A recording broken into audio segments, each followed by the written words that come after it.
What is up, everybody? Random Random Man here, aka RRM, bringing you another rapid movie review, aka RMR, and it is for The Zone of Interest. Loosely based on the 2014 novel of the same name by Martin Amis, the plot of this historical psychological horror film follows the German Nazi commandant Rudolf Höss, who strives to build a dream life with his wife, Hedwig, in a new home next to the German Auschwitz concentration camp.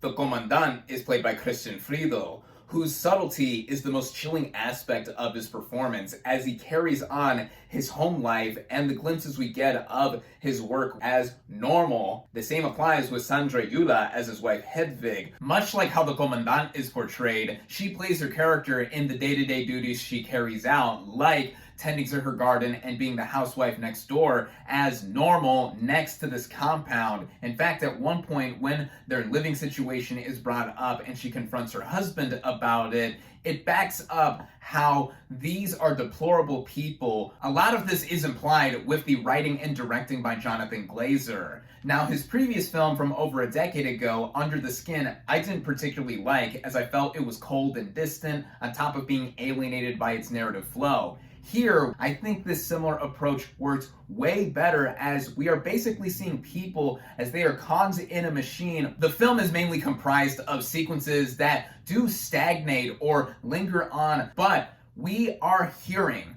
a lot of the unthinkable actions that are happening in Auschwitz, and that is where the sound design comes into full force. Whether it is the random shots of gunfire or screaming or even silence, that is one way that gets to us of how we are witnessing horrors that are unimaginable. The technical merits continue to be A1 across the board, whether it's the production design in and around the house that these people are living in, the cinematography by Lukas Zoll, whose work I've been a fan of lately, like with 2018's Cold War, but now here working in color instead of black and white, still gives a crisp view. The original score by Mika Levy, whose previous work I've enjoyed, such as Glazer's own Under the Skin as one of the bright spots of that movie, and 2016's Jackie, for which they were Oscar nominated for. But in The Zone of Interest, the score is only present in bursts, notably when it opens and closes, but has a piercing effect when it is there, and in connection with the sound design is among the most haunting things I have heard orally in a movie lately. It all runs together at about an hour and 45 minutes, which I thought was well paced out, even with its specific approach in not having a lot happen throughout it. The thing that put me over the edge with this movie into thinking of how it is necessary to view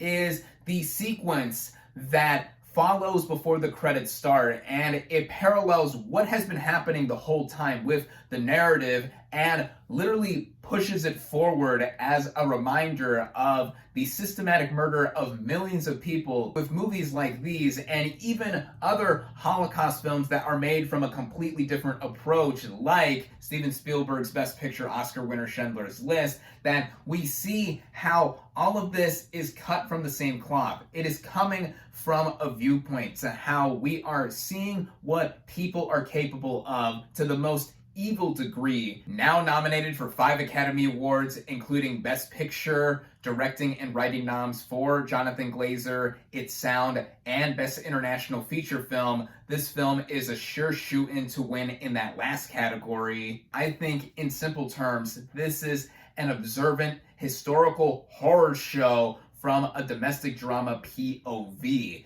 And now it has recently, here in the United States, expanded nationwide, and I implore everyone, if they're able to go and see it, as I highly recommend it. With that, my final verdict for The Zone of Interest is 4.5 out of 5 stars. Thank you all, as always, for watching. Be sure to like this video, comment on what you thought of The Zone of Interest, social media links in the description, subscribe to my channel for more, and I'll catch you on the next movie review.